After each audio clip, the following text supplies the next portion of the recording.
welcome to our community forum. I'm your host for today's episode, Elena DeLise. Our guest speaker today is podcaster, writer, and editor Aisha Harris. She is a co-host and reporter for Pop Culture Happy Hour on NPR. Prior to working at NPR, Harris also served as a staff writer, editor, and podcast host for Slate, and as an editor for the New York Times. Harris is also the author of the 2023 book, Wannabe, Recknings for the Pop Culture That Shapes Me, the book we're going to be talking about today. And we're going to speak with her about her career, what advice she has for students interested in pursuing a career in journalism and communications, and a little bit about pop culture too. So Aisha, welcome. St. John Fisher. Hi. Yeah, how are you doing today? How are you living? I'm great. Thanks for having me. I love it. All good things. So this book has kind of been circulating around campus. It was introduced to me by a couple of professors, and the impact that it had was resounding. There was never a bad thing that I heard about it, and the effect that it had on some of the students who had read it as well was powerful. I had never really seen an effect like that from a book. I wanted to know if there was any specific event or experience that kind of impels you to sit down and be like, let me put pen to paper and capture this. I feel as though this was sort of a book that was just many years in the making for me. I had been approached a few times by literary agents about possibly writing a book, and I had some ideas, but it was never the right timing, or I wasn't entirely sure if I had anything to say. A book is a very big commitment. You will be devoting a huge chunk of your time to it, and I wanted to make sure that what I was devoting my time to was something that I would actually be passionate about. Yeah. And so literally a month before everything shut down during the pandemic, an editor reached out to me, and we had coffee, and she was like, I would love to work with you. And at that point I felt, okay, I think I have the seeds for an idea. Mm-hmm. And I felt as though, my specialty is writing about pop culture. I've also had success writing personal essays and talking about things that are personal to me throughout my career. And I also felt, the essay form would be a great way to do that. And so over time I worked with her, and I also worked with a literary agent putting together a proposal. And eventually we landed on this book. And this idea of sort of talking about framing it around my perspective on pop culture, what it means for me to be a critic, what it means for me to be a Black woman critic, mm-hmm. and really looking at it as these are sort of the lessons that I've taken from pop culture that I think a lot of people can relate to at various points in their lives, whether they are my age, whether they're a little younger, like your generation, or even Gen X. And I've had older white ladies come to my book readings and tell me they loved the book and that they listened to the Pop Culture Happy Hour. So it's a lot of older white ladies. I was kind of surprised, but they're very lovely, and it's nice to have a book that I think has been able to sort of cross various generations. That was kind of what I was hoping, was to be able to not just reach people who necessarily think exactly like me or look like me, but kind of across the board. Yeah. Because I think pop culture is very universal. Mm-hmm. It can be. We all have our own experiences, but we're all, I think, affected by it in some way, right, whether we like it or not. Yeah. I think that was the thing I was most impressed about. As soon as you get into the book, it's yes, this is me chatting with a friend. This is her giving me her experience. This is very okay, she's going to keep it really honest with me. And the fact that it was able to cross those barriers, cross societal barriers, that's impressive. So, thank you. I don't know. I wanted to know what cultural impact you think this book has had. I feel like it has been able to cross some of those barriers again and resonate with some of the experiences for people of all different ages. Pop culture definitely has different impacts on different age groups. I see it within my generation. I'm one of 5 children, fun fact, so we get to see a whole bunch. Yeah, I'm one of 4. Yeah, but she gets it. So I got to watch my brother interact with pop culture, mm-hmm. the older sister, and my younger brother's in middle school right now. Mm-hmm. It's so amazing to see them become their own versions of of themselves Yeah. and see the things that had an impact on it. And the music that we listen to, like the content we consume, and the books that we read play a big role in that. So how do you think that your book fits into that for your audience in general? I mean, I did have sort of a sense that this book would be good, like would be really useful on college campuses. I think, I talk a lot with students about my career, and a lot of them want to do similar things that I do. And I feel as though, especially some of the essays where I'm kind of working out, how do we talk about pop culture from, a racial perspective, from a gender, sexuality perspective. And I feel like, I hope that it's like a useful tool for people to sort of figure out how they can find their own voice. Yeah, and because I'm a podcaster, and the show that we do is a very kind of chatty conversational show, I wanted to keep that sort of conversational tone, as you mentioned, like going in the book, and I wanted it to feel as though like you were talking, like you could hear me talking. I also did an audiobook version, like I read my own audiobook version of this, and so like that was a whole experience. But I do hope that like, it kind of covers things from decades ago, over a century ago, up until, right up until 2023, when the book came out. And I tried to like make sure that I included not just 90s references and early aughts references that were very pivotal for my generation, but also kind of look at, how your generation and is dealing with some of the same things, but maybe in better ways than mine have. Because you have more, but you also have more access, and we didn't have social media came for me when I was in college. Like that was when that became a thing. So that's how old I am. All good things. Hey, I wouldn't have even guessed if you hadn't even told me. That's all I'm saying. I my first cell phone I didn't get until I was 15. So my younger sisters. Same boat, different paddle. Yeah. But I wanted it to feel.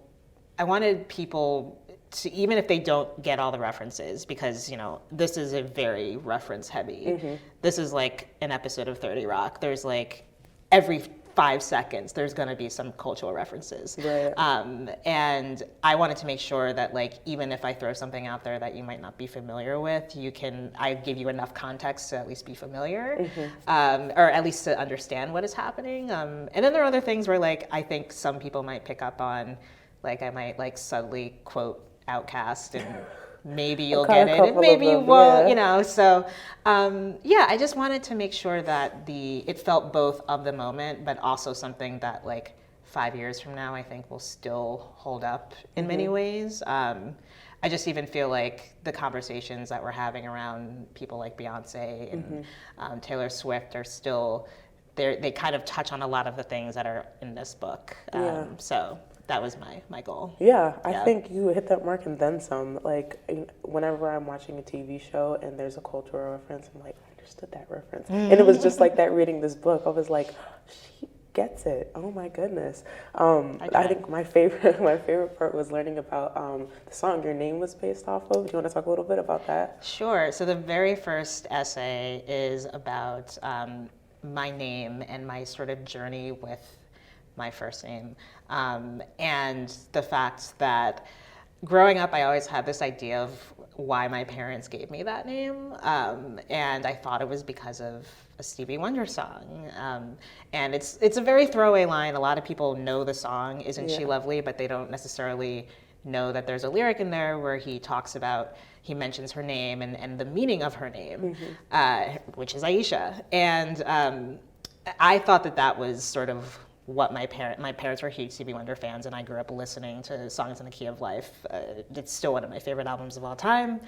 And I also felt that way. I kind of crafted this narrative around my name because I felt a little bit insecure about it. I grew up in Connecticut, like a predominantly white elementary school I went to. There were like maybe 4 Black kids in my entire grade, and maybe 8 in the entire school of like 600. So it was like very, very white. But I, had a lot of fraughtness with my name, and I used that song as a way to sort of elevate it. There's another song that existed at the same time. Okay. Called Aisha, except it's spelled differently, and it's by Another Bad Creation. They were like New Edition, but the baby version. Okay. They range in ages from something around like 8 to 12 years old, and Aisha was a top 10 hit back in 90. I'm gonna get the year wrong, but I was like 2 or 3 when the song came out. Yeah. And that song people loved to sing to me all the time, and I was like, this isn't a good song. Also, that's not how you spell my name, and also Stevie Wonder. That is my name. Like, that is where my name comes from. And so that essay really is kind of both an exploration of my insecurities about my name and what it means to be Black, but also how we sort of like attach meaning and attach signifiers of class and race to names.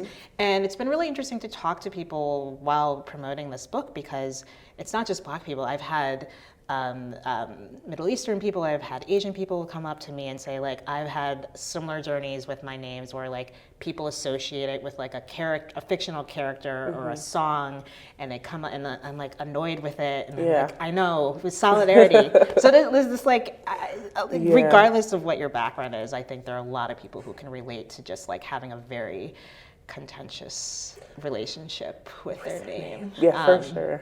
And it's funny because like that's the first thing you get when you're born, right? That's what you have. The first thing that belongs to you. Yeah, exactly. But you don't get to choose it because you can't. You don't get to choose it, and you don't get to choose the reaction that people have to it. You talked a little bit about how your name kind of has a part in how people perceive you in society, or where your class is and what your status is. Yeah. And it like, that's something that we like joke about in Black culture, like, you know, but like if, I don't know, there's certain names where like people have certain like perceptions of it, and that's beyond unfair, because there is like that backstory and that like those like relationships that people's names can be based off of, and like that names come from a heart place and not just like are used for societal gain. So I like that. I like the backstory. I like the meaning that it has, and I like a lot that it still resonates with you today.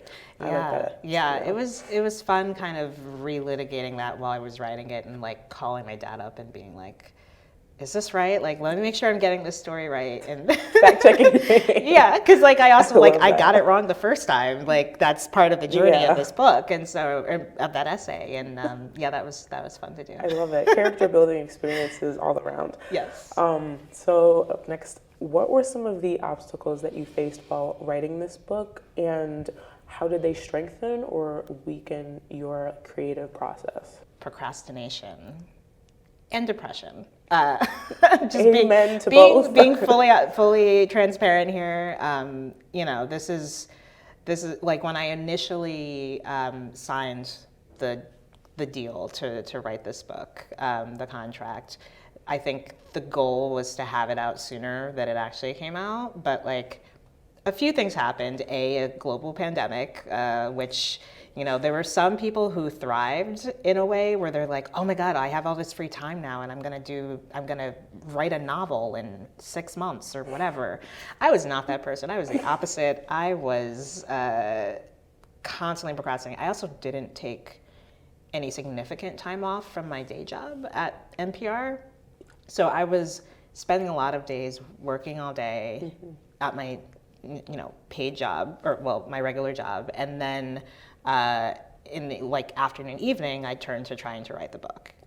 Would not recommend. 0 out of 10 stars. 0 out of 10 stars. It's like the worst. The worst Yelp review. Yeah. Oh, we're throwing tomatoes at the process. But the thing is like I wasn't. If I took leave, I would have to not get paid as much. So it was a financial decision. Like a give and take with it. Yeah, and look, I did get an advance, like a book advance, which is pretty common. But it still like wasn't, I just didn't feel comfortable not still making money from a regular job. So that's like the real, like the financial aspect was a big part of it. I think if I ever write another book, I don't know if I will, but if I do, I will definitely actually take time off. But what I did do was I would take long weekends. So I'd take like a Friday off or a Monday off. And I live in California now, so I would like drive up to basically where there's not a lot of stuff going on. It's just like nature. And Yes. I would rent an Airbnb for the weekend. I'd bring one of my dogs and just like lock myself in the Airbnb for 3 days and write. And that was really productive. And I'm also just very lucky that, you know, I was working from home. I've been working from home since the pandemic, so I didn't have to do a commute. So like, there are things like that. But procrastination was also just a huge thing. Sometimes I just didn't want to write. Yeah. And I don't care what anyone tells you, if you're a writer, if that's like your thing or your profession, like most of us procrastinate. It's just like, it's an uphill battle. Even though we love it, it can be very, very challenging. So like to motivate myself, I would usually try to, well, one of my general rules is if I like get stuck while writing, because sometimes that also happens. It's just like, it's not even just procrastination. It's just like you reach a roadblock, a writer's block. What I did was I was like, maybe I just need to do more research, or maybe I just need to do more like watching things, because I write about pop culture. So I would do that. I would like say, okay, I'm not going to write today, but I am going to like watch this show for research. So that was like kind of, I would try to find ways to sort of like reinvigorate my mind and get excited about it again. But yeah, most of the obstacles I faced were all in internal, all in my own brain. Yeah, it can be so disheartening when you have a flow going and then you reach a certain point where maybe that's all it is that you had to talk about, or maybe you need to do a little bit more of that research. But then again, once you get that flow back and once you find an environment where you can thrive creatively, that's like re-incentivized, like you get that some of that gusto back. Yeah, there was originally going to be 10 essays in here, and there's only 9. But there was one of those things where I kept going back and forth with my editor about it, and it just wasn't quite working out the way I wanted to. And at some point I was just like, I don't think this is working, and I think we should just let it go. And she was like, I think that's fine. And I'm like, good. And I think she might have been just like waiting for me to get to that point. Yeah. And I just needed to get to that point. And I think there's no shame in just like, at a certain point, there's only so much you can do. Right. And once you can recognize that, just letting it go. Yes. Yeah. I think I have never written a book. I aspire to get to this point in my writing career, but I think that some of the obstacles that I face are really similar to yours. Time management is a really big thing of mine. I do not manage time well. I'm still trying. I'm almost 40. Yeah. I'm still trying to figure out how to time manage. I have a lot of like lists and to-do lists. Yes. There's like, oh my gosh, and you have to separate the lists too, because I have my big list of things that I need to do, the big dreams, I have to reach this, or like, washing the dishes today, doing my laundry, the light things, but all of that collectively, and then you throw in a creative project that you're really passionate about, and it becomes difficult to prioritize that and see where that falls in the hierarchy of what it is that demands your attention throughout the day or throughout your career. Can I give you a little advice? Please. Well, I don't know how you work, but like for me, the way that my house gets super clean is when I have to write, because I'm like, I don't feel like doing this. So I would I'm just rather. I have never seen my house cleaner than when I have something I need to do. There is an assignment due at 11:59. Why are you wiping the windows down right now? Yes. Oh my goodness. So if you need to prioritize cleaning, then just tell yourself, I need to write today. At least that works for me anyway. Yes. Remember that paper you had due? Yes. Do you really want to do that? Or would you actually rather wash it? You would rather wash dishes. Yeah, it's intimidating. It's an intimidation thing too, because it's like sometimes you sit down and you have all of the tools that you should need in order to produce a creative project, and you just can't, or it just doesn't feel natural. And even if you have the drive to push yourself through and just make it happen and put something onto paper, sometimes something really good can come out of that. But from my own personal experience, it seems very chalky, it seems very forced, and not genuine to me. And that's something I struggle with for a lot of creative pieces, whether it's writing or painting, or even like writing songs.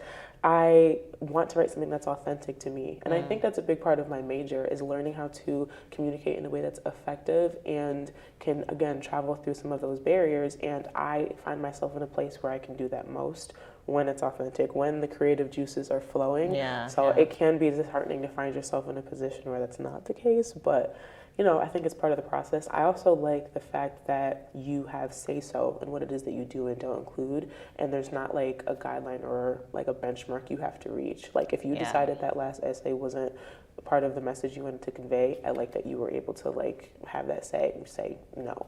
Yeah. So No, I had a very great editor, Daniela, who was just like, she knew when to push and when not to. Mm-hmm. And it was like a learning process because like we didn't know each other before this experience. And she really walked me through it, especially as someone, she was an experienced editor and this is my first time writing a book. So she was her and my literary agent were super helpful in really getting to know how I work and what's best for me. So being able to have that communication with my editor and my agent was like such a godsend. It was great. Yeah. I like that a lot. Yeah. So how did you fall into this or choose this method of storytelling? We kind of chatted about it in the beginning, but I feel like it can be daunting, paving your own path, blazing your own path in how you choose to communicate your thoughts, especially when talking about pop culture or Black culture in general. I feel like there's a line that like gets towed or needs to be towed, or the audience expects you to tow, especially when it comes to like academics and like integrating all of that into one big melting pot. So what was your thought process? What were some of the things you were feeling and thinking while saying, yes, this is the tone I'm going to use, this is how I'm going to convey my message? I really think, as someone who kind of started her career in the blogging era, like peak blogging era, so like the early 2010s was, when I had my first internship at Slate, which turned into the full-time job. That was when you were expected to just like, we had quotas of, at least 1 to 2 blog posts every day, usually under like 500, 600 words.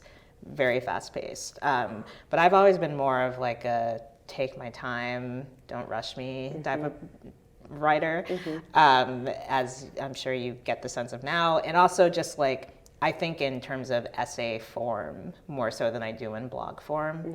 And so if you ask any editor who has worked with me at my various jobs, they will tell you that it's hard for me to write short. I write long. Okay. Always have to cut back. Okay. So this is actually a great opportunity to be able to write in a long form essay form for the first time since I was in college. Because in college you're expected to write, so many opportunities. 20, 25 page papers, and like, of course, like, I don't know, some people would have to like do the hack where it's like, I don't have enough to say, and then they like, let me make the font just a little bit bigger and make the spacing. No, I never had that issue. It was like I always had too much to say. So this is definitely a challenge for me, because there's like a huge difference between like 1,200, 1,600 words and then like 8,000 to 9,000 words. So finding that balance is really kind of interesting to attempt to do. But what I liked about kind of having that flexibility was like I could really kind of section have an entire like narrative arc in each essay and have like a first act and a second act and a third act. And I really enjoyed, like, some of the essays are more humorous or lighter than others. It was also fun to be able to sort of like find the balance between doing a lot of research and also telling a story. And so I think one of the essays where that like there's that kind of close 50-50 balance between those things is probably the essay I have that is about the depictions of parenthood in film and TV. And it's both personal because I talk about how I have no intentions of ever having a kid, but also how like my experiences of watching a lot of shows where people have kids and kind of what that means to wrestle with that. Like I did a lot of research. Like first of all, I watched and rewatched a lot of movies and shows for that. There's like many hours of my life, but then I also felt I needed more research, so I was using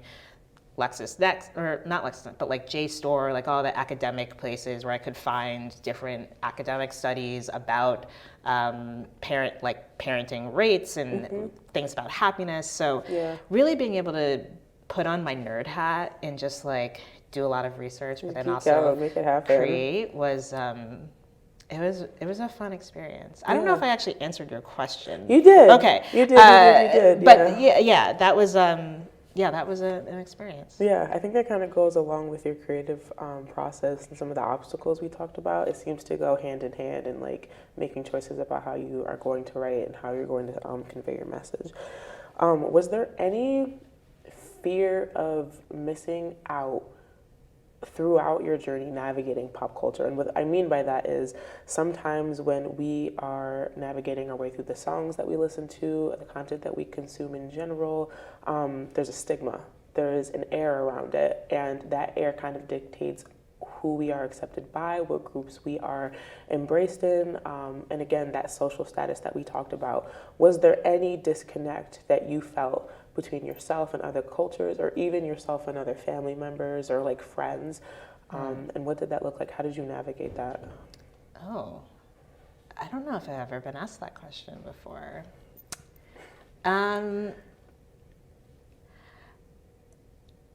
Weirdly, I don't think so. Like, I feel like I've been able to find my people throughout my life. I'm definitely an introvert and always have been and probably always will be. And I feel like elementary school was definitely, for elementary and middle school were probably the hardest parts of my life. Right.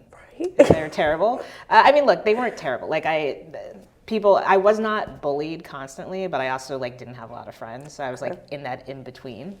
But I would say like, I'm definitely a nerd who has very specific tastes. Was a big theater head, big old movie fan, but like I found friends who were also into that. And so we would have, in high school, we'd have like Disney days where we just like go over to one of our houses and watch like 5 or 6 Disney movies in a row. As an adult, I will be implementing that. Thank you Yes, for this. yes. I took from classic movie days as well, where I'd tape things off of Turner Classic Movies, the video, like VCR. I don't know if you know what that is, but we like literal VCR, and we'd have like 2 or 3 movies and we'd watch them. So I found my people, and then when I went to undergrad, I was a theater major, and so like theater people are weird. So like I found my people who also liked theater stuff. Like I was around them all the time. But then I also like that was my first kind of experience being around other Black people in a different way. You know, I'd been obviously my family, and in high school I went to a public high school, and there were a lot of different people of all races. But as I write in the book, like I wasn't always like comfortable around them in high school. But when I went to college, there were so few of us, and like I was like, that was my goal, was like I want to make Black friends. And I did. And so like I had this one side of me, they didn't often overlap, but like I had like the theater side, and then like I had my Black friends who like we'd go to all the frat parties and the alphas and the deltas, and I was never in a sorority, but like I would go to their parties. Yeah, they were, you were a curious member. Yeah. So I've always managed to find people who are into weird stuff. Now I live in Oakland in the Bay, and I found a group of friends. We joined a karaoke league, big karaoke fans. So like it's basically karaoke but a competition, and we're on a team, and every week we perform different things. So. Yeah. You just gotta find your people, and that's how I've just kind of managed to do that. Sometimes it might be a little hard, but I think also especially with social media and all that stuff, like it's a lot easier to find your people now than it was, 30 years ago. This is true. Yeah. For the record, between the book, Disney Night, and Karaoke League, I want to be like you when I grow up. Just needed to make sure that was said. But yeah, I think that that's a part of what I'm going through right now in college as well. Just navigating your way through and stepping into the woman that you want to be, and seeing how certain cultures and different groups of people fit into that. So That's it. I like that. That's very authentic. That's a very good origin story. That's very creative. You've never heard one of my. I've never heard of a karaoke league before. Well, it's like a very new thing. Every time I tell people about it, they're like, a league. So I'm not crazy. No, okay, this is like a very, I don't know, I'm sure it's existed in some form in other places, but it feels like something that's sort of bubbling up now. It feels like what pickleball was like 15, 20 years ago, where it's like that it could be like a thing in a while, but right now it's just kind of very underground. It's very underground. You know what? But I hope that this, is the publicity that we need in order to get karaoke leagues on the books. Yes. That is what we have to talk about today. Thank you for...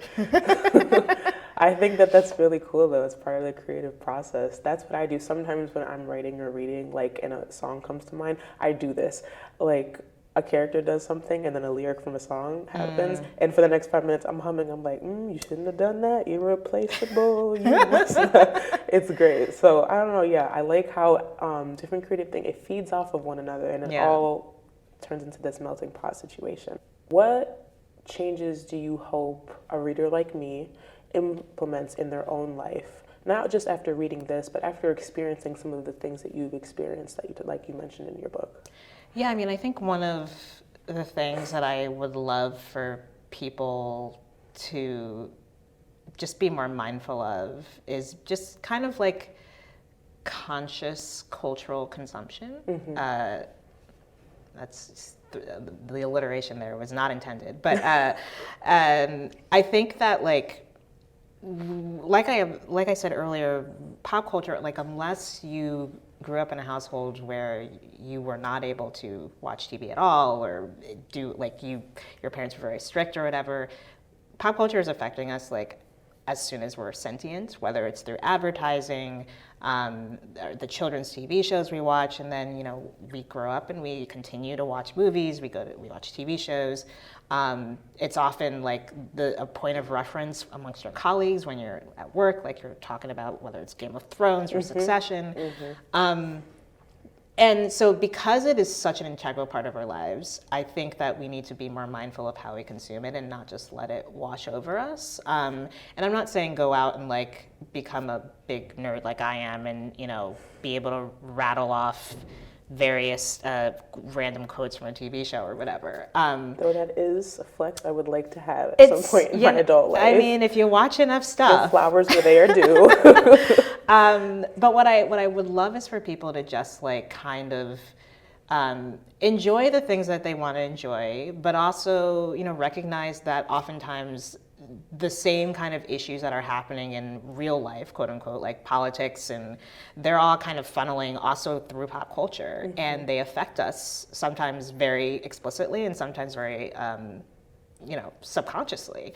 And so I hope that, after reading this book and just being an adult in the world, people are really mindful of like how pop culture might be affecting them, and especially if you're a parent or you are, someone who has younger people in your lives, also be aware of how that's affecting them. Now, that does not mean go out and say like books are banned, because that's the opposite of what I'm saying. This is the opposite. That's what a lot of people want to do right now, yes. Banning books, banning certain shows. I mean, obviously, not everything is for every kid at a certain age, but like, I think, I think we just need to be a little bit more mindful of how it affects us and how, and I think it's important to take it as seriously or just as seriously to some extent as we take everything else when it comes to politics and things like that. And it can be like counterintuitive, like you're worried about the impact that a book would have, but then rob students and audiences of the opportunity to interpret it differently or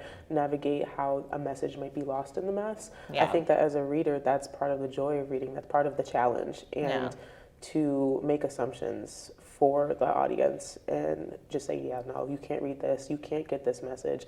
It is like Fahrenheit 451 in real life. It's terrifying. It's absolutely terrifying. Yeah, so. Yeah.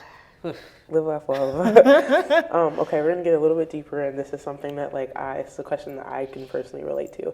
How did you toe the line between navigating pop culture, like speaking your truth, and conveying a message that was accessible and like comprehensive to all audiences. And by that, you had mentioned a little bit earlier about how older white women had consumed your content and had approached you and like engaged in conversations. But students like me and other students of color also, this book has been a topic of conversation for a while, and there were certain points we made. She was like, "Yes, she gets it." Like she said the real thing. She blazed through all barriers. And how are you able to toe that line between maybe different cultures, or again, the different impacts that pop culture can have on different groups in society? Really wordy. But No, yeah. well, first of all, that makes me feel really good that people have been able to really connect to it in that way. It's funny, I spoke at a school, another school, like last fall, and there was a Black student there who I think didn't quite understand the second chapter or what I was trying to say. And the second chapter is all about Black art and sort of how we talk about it and how I approach it as a Black critic, and how I think that part of progress to me in terms of how Black art is made and also how we talk about Black art is being willing to admit when some Black art is not particularly good. And that doesn't, but like good to me as a critic doesn't mean is this a positive representation versus a negative representation. Right. I don't think that. But I opened the book, and this is where I kind of was able to get a little creative, like speaking about it in sort of a very kind of satirical tone. Yes. And I think the Black student had thought that I was being serious when I said like, I only want positive art, like art that represents Black people positively, and I don't want to see, you know, crack heads and druggies and whatever. That's not at all what I feel. I think it's very complicated. But it was very interesting because I had to kind of explain to that student. I was like, just so you know, Yes. we're on the same page. Yes. But I also knew, like, while I was writing it, like, there were going to be some people who might not quite get it. And I had to, like, I worked with this with my editor because it went back and forth. And I think we struck the right tone. I think if you're paying close attention, you will get it. But I also understand that, like, not everyone will do that, and that's totally fine. And that's just something, that was a risk I was willing to take. I was like, I don't want to signpost this too much, because then, like, for me, again, this is the thing with Black art. It's like it's got to be complicated. It's complex. There's so much to it. That is probably a perfect example of what I was talking about. Because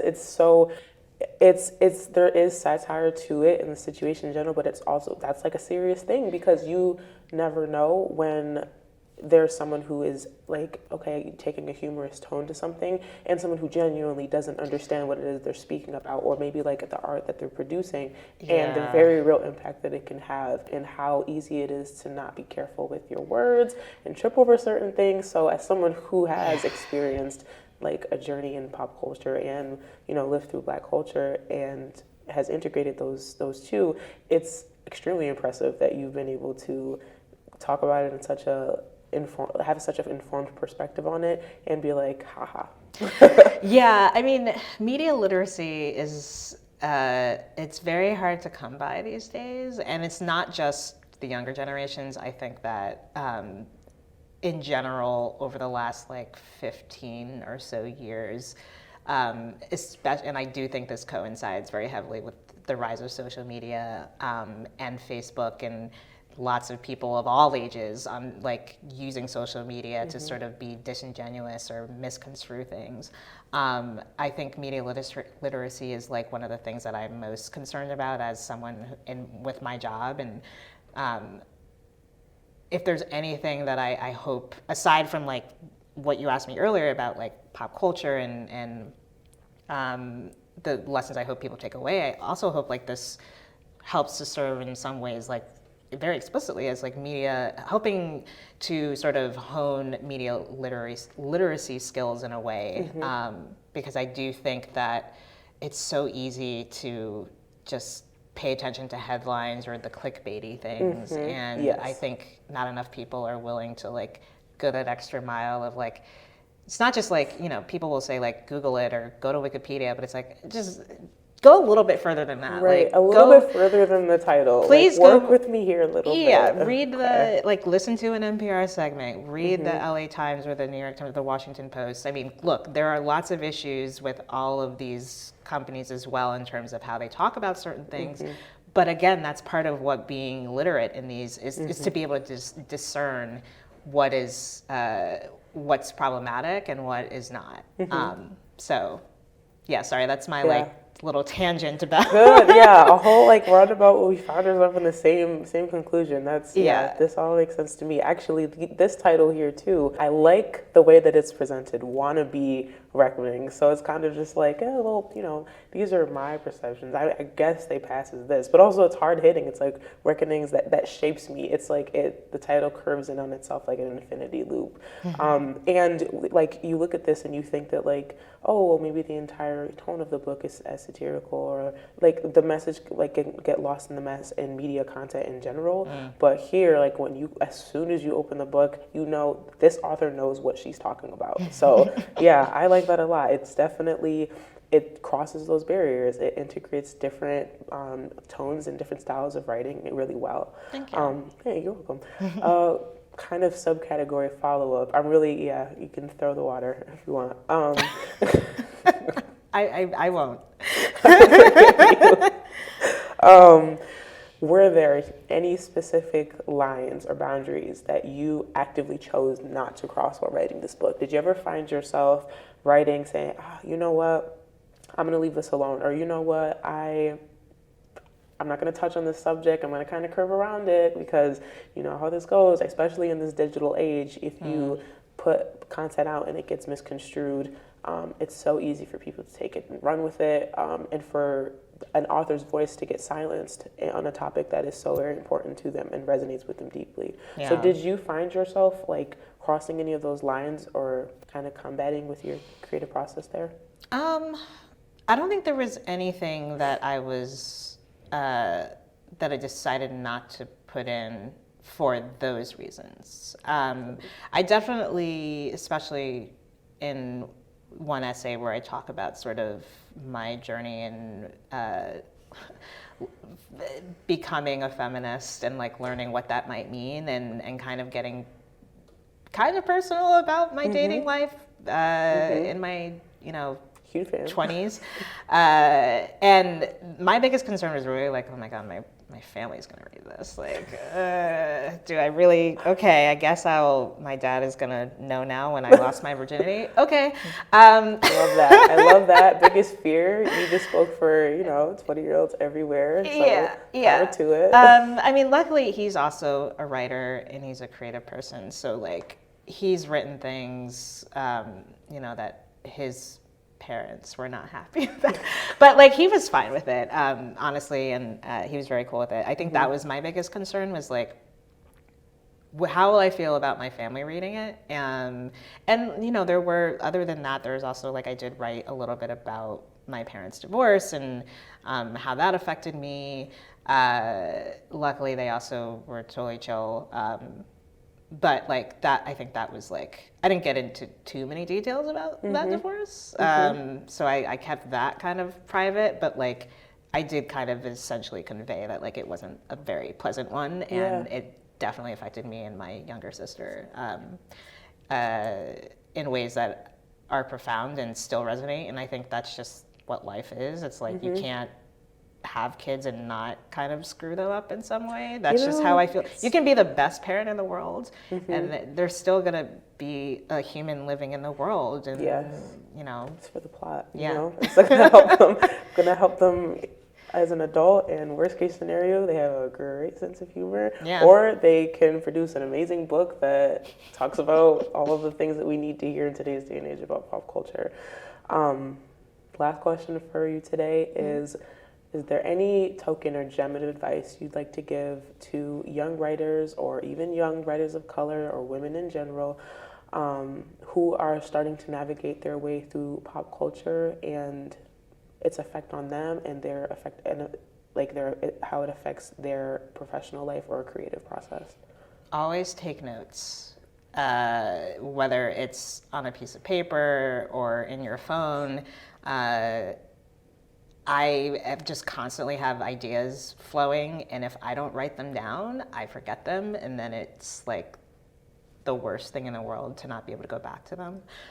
So I have notebooks going back all the way to college that like occasionally I will reference even, or like if I need to remind myself of something, I go back to them. I think just like constantly taking notes down, like unless you have some sort of photographic or like insane memory, I think like always taking notes is just such a really helpful way. And I'd say just like having a notebook like that's specifically for that. And you know, when you don't have it nearby, you know, if you see something on the subway or you hear something, you know, put it in your phone and then put it in a piece of paper later. Because like, yeah, digital is cool, but like digital can also get erased. Yes.